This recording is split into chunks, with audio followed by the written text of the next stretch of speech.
Hello and welcome back to this channel. Yes, what you just saw me showing you is a biology practical specimen paper containing the sample questions. Now, why am I here with this? Remember I told you that the biology practical carries the highest mark compared to OBGYN theory. Hence, you need to study very well for this WAEC examination. Remember that the examination has started, it has commenced, and the biology will be taken on the 23rd and 24th. 23rd is the OBGYN theory, then 24th is the practical. So you really need to read your practical in order for you to ace your biology in WAEC. Then you should get a B. Why? Because it's biology. It's something that it's in your system. It's something that is about you. It's something that you can easily read and understand. That's why I'm here to help you. So stay tuned and we're going to be right back so that we can look at these questions together.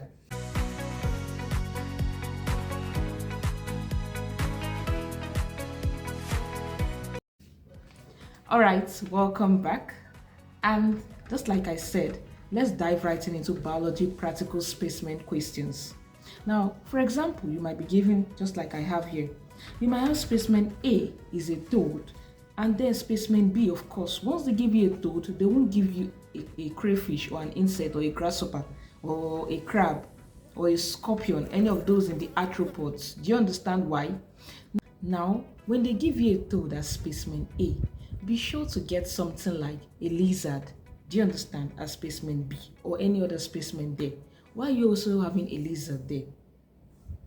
A toad as specimen A or B, for example, be sure to have a lizard there. Even though you have an insect, it's not for you to compare the insect with the toad or to check the observable features. Remember, what you need to compare, sometimes, most of the times when you see a toad, know they are comparing it to something in the same subphylum with it. Remember that animals that have backbone, they belong to the phylum we call chordata, and subphylum vertebrata. So toads, and there are about 5 classes in that phylum chordata. We have Pisces or fishes, apes or birds, mammals, or we also have reptilia or reptiles, and then last one, amphibians. So if they give you a toad, the toad is an amphibian, you get. So of course you should be comparing it to the reptile because they are of the same subphylum. Do you understand? They are of the same phylum chordata and the same subphylum vertebrata. Do you understand? Animals with backbone. So these are some tips I wanted to note. Let's watch. Now, when they ask you the observable features of specimen A, for example, A is a toad. Now, what are those things you can see? You know that a toad has the what? It has the what? The buccal cavity, but you can't see it. You are not expected to open the mouth. Do you understand? Which is buccal cavity. You have to state what you can see. That is what they mean by observable features. So you have a bulgy eyes, bulging. Sometimes you can also call it bulgy, bulgy. That means the eyes are protruding, and that enables. And they may also ask you sometimes when you say it has this, you don't say it has. Please always use the word presence of bulgy eyes. Do you understand? Or you can say it possesses, specimen A possesses bulgy eyes. Do you understand? Then you can also go on to say presence of a head. It has a head. Presence of webbed digits. Those are the feet. We call them digits. Then you can also say presence of waxy skin. Yes, a toad has a waxy skin. That's the difference between a toad and a frog. The skin of a frog is smooth, while the skin of a toad has bumps, and those bumps are what we call warts. Do you understand? You can also say presence of poisonous gland on the skin because it's there, it's obvious. Do you understand? Now, let us look at, sometimes they may not ask you, what are the respiratory organs okay, let's go back to comparing it with specimen B. B could be a lizard. Now, of course, a lizard has what? It has presence of dry, scaly skin. The skin has scales and it is dry. Do you understand? Then you can also say presence of what? Limbs, 4 limbs and hind limbs. Of course, the same thing happens in what? No, these are the similarities now because both of them have 4 limbs and hind limbs. Do you understand? Then you can also go on to say presence of what? The golar fold. Do you understand? And you know where the golar fold is located, right? Good. So you can also go on to what states these things. Now let us go into the next one. You can be asked, probably you might be given, if you're not given a lizard, you may be given a rat and a toad. Remember, they are of the same phylum Chordata, and which means they have backbone, but they are not of the same class, because a toad is what the class Amphibia, while a rat is the class what Mammalia. So what do mammals have? That is why you need to know these organisms, know their characteristics before you go into the biology what practical before you go, or before the date of that examination.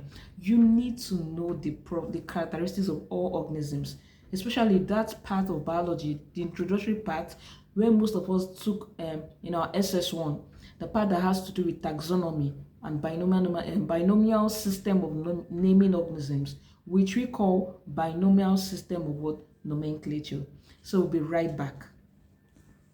You might be asked differences between, maybe if it's a toad and the rats. What are the differences between a toad and a rat? For example, if you are given a toad and a rat, now you know that all mammals must have an external ear, although it's a common feature in mammals, but there's some mammals that don't, but all mammals have. Do you understand? Just like when we look at some of these sea creatures, they have a just like the one we call the dog, the sea dog. There's another name for it. You know, so it has a dot, but it doesn't have the external ear, the pinna. We call it the outer ear or the pinna. But all mammals have what external ear, excuse me. Then another thing about the mammals, that they have their skin covered with hairs or furs, FUR4. Then there's of course digits. So how do you put these answers? You can, if you're asked differences between a rat and a toad, you now start, of course, in a tabular form. It's always best you answer it that way. You draw a table, you have one, probably A rat or B rat, and then a toad. So you start by, under toad, you write pinna is presence, or you can say presence of pinna, the outer ear. Then in toad, you write absence of what? Pinna, PINNA, the other, which is the outer ear. You go on to point 2. The skin for mammals, or that's a toad, the skin is covered with hair. For a toad, the skin, it has a waxy skin. That means the skin have bumps on it and they don't have hair. So you can say absence of what? Hairs, but it has a waxy skin. Then presence of tail in what? Mammals. Then you say absence, in the rats rather, presence of tail, because not all mammals have tails, but for the rats they do. So you say presence of what? Tail. Then you go to the toad, you say absence of what? Tail. Are you following? Then you move to the next one, digits. Digit ends in claws for mammals, for the rats. Then digit ends without claws for the word toad. The next one, toes are not webbed. Do you understand? WEBBED. That's also meant by webbed feet. Then for the toad, the toes end in webbed feet, but for the rat, it does not end in what? Webbed feet. The next one, neck is present. Then you can go with neck is what? Absence. The way you look at the similarities, what are the similarities between rat and toad? They both, you can start your answer this way. They both, well, if it's for, you can say they both possess. They both, do you understand? So you start with, they both possess a pair of limbs. That is, then they both possess 2 pairs of limbs, rather. That is 4 limb and hind limbs. They both have, you can also use have. They both have 2 pairs of eyes. They both have a pair of eye. Then you could go on with the limb ends in what? Digits, but I didn't say claws. Now they end in digits. Then the next one is a pair of hearing organ, and then they both possess what? Mouth. Then another thing I want us to look at is the what? Class Insecta. Remember that the insects are the largest organisms when it comes to the largest organisms in terms of their phylum. They're the largest phylum Arthropoda. That is where insect belongs to. All right, so before we go on, I want you to understand that biology, like I said, is very simple. Position your mind that this is what you know, this is what you see, this is what you can observe. So if you do that with this, if you just see your specimen, observe them, know what you can find, take note of what you can see on those specimens, and with this you can phylum Arthropoda, and that is where insect belongs to. But there's not only insect that belongs to this word phylum. We also have the one we call they have about 4 classes in this phylum Arthropoda. The first class is class Insecta, where we have insects. Second class is class Arachnida, where we have spider and scorpions, mites, ticks. The third class is where we have the class crustaceans, where we have crayfish, prawns, crab. The next class is the class we call Myriapoda, where we have millipede and centipede. So you need to know their features. One thing about insects is that their body is divided into, for the class Insecta, their body is actually divided into 3 parts. The head, the neck, but we don't call it neck in insects, we call it thorax, Thorax, thorax. Then the third body segment is the abdomen. So let me repeat it: the head, the thorax, and the what? Abdomen. Do you understand? Then for the this is for the insects. Then for the crustaceans and the arachnida, that is where we have scorpions, mites, ticks, and then the other one we call the crustaceans. Their body is divided into 2 parts: the head, and then they don't have thorax, but rather they have the head and the thorax fused together. So we call it cephalothorax. Cephalothorax, meaning that the head and the thorax are fused together as one. So therefore they have cephalothorax and abdomen, unlike insects and then millipede and centipede that has head, neck, or rather we don't use the word neck, we call it head, thorax, and abdomen. Are you following?